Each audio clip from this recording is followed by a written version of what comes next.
আসসালামু আলাইকুম। নিজে না থেকেও মাত্র 10 মাস বয়সেই 5 জনকে নতুন করে জীবন দিল কেরালার আলিন শেরিন আব্রাহাম।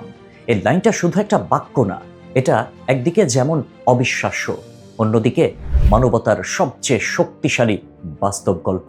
মাত্র 10 মাস বয়স, যেখানে একটি শিশু শুধু হাসবে, মায়ের কোলে ঘুমোবে আর ধীরে ধীরে পৃথিবী চিনবে, ঠিক সেই বয়সেই থেমে গেল ছোট্ট একটি জীবন। এই শিশুটির নাম আলিন শেরিন আব্রাহাম। কেরালার এই ছোট্ট শিশুর জীবন শুরু হয়েছিল অতি সাধারণভাবে, কিন্তু শেষটা হয়ে গেল এমন এক ঘটনার মাধ্যমে যা পুরো সমাজকে কাঁদিয়েছে এবং একই সাথে নতুন এক আশার আলো দেখিয়েছে। ঘটনাটি ঘটে কেরালার কোট্টায়াম থেকে ভিরুভাল্লা যাওয়ার পথে। পরিবার নিয়ে গাড়িতে যাচ্ছিল আলিন। হঠাৎ উল্টো দিক থেকে আসা একটি গাড়ির সঙ্গে ভয়াবহ সংঘর্ষ। মুহূর্তের মধ্যে পুরো পরিস্থিতি বদলে গেল। দুর্ঘটনার পরপরই তাকে দ্রুত নিয়ে যাওয়া হলো ভিরুভাল্লার একটি হাসপাতালে। সেখানে প্রাথমিক চিকিৎসা দেওয়ার পর অবস্থার অবনতি হলে তাকে কোচির একটি উন্নত হাসপাতালে স্থানান্তর করা হয়। চিকিৎসকরা দিন রাত চেষ্টা চালান।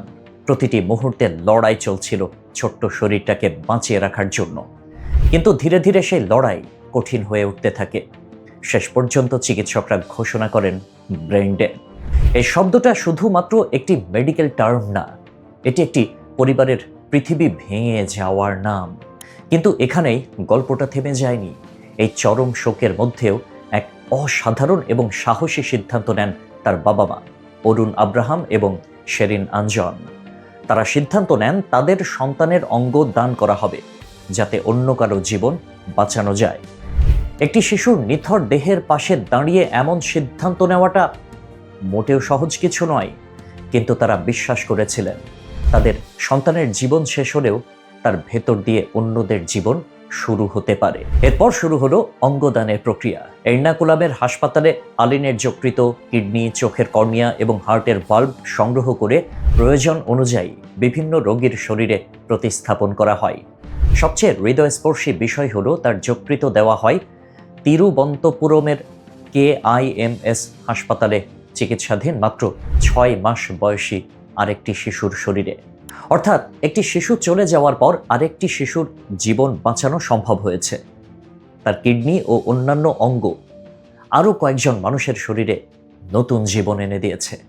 চিকিৎসকরা জানিয়েছেন এটি ছিল অত্যন্ত জটিল কিন্তু সফল একটি অঙ্গদানের প্রক্রিয়া, যা বহু মানুষের জীবনে নতুন সুযোগ তৈরি করেছে। এই ঘটনার পর কেরালার স্বাস্থ্য বিভাগ এবং সাধারণ মানুষ আলিনের পরিবারকে গভীর শ্রদ্ধা ও কৃতজ্ঞতা জানিয়েছেন। কারণ এমন কঠিন মুহূর্তে মানবতার জন্য এমন সিদ্ধান্ত নেওয়া সত্যি বিরল।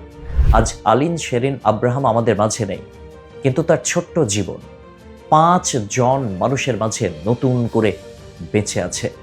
এই ঘটনাটি আমাদের একটাই সত্য শেখায়, জীবন ছোট হতে পারে কিন্তু মানবতা অমর। একটি 10 মাস বয়সী শিশু যে পৃথিবীকে কিছুই দেয়নি বলে মনে হয়, সে আসলে দিয়ে গেছে সবচেয়ে বড় উপহার, তা হলো জীবন। আল্লাহ হাফেজ।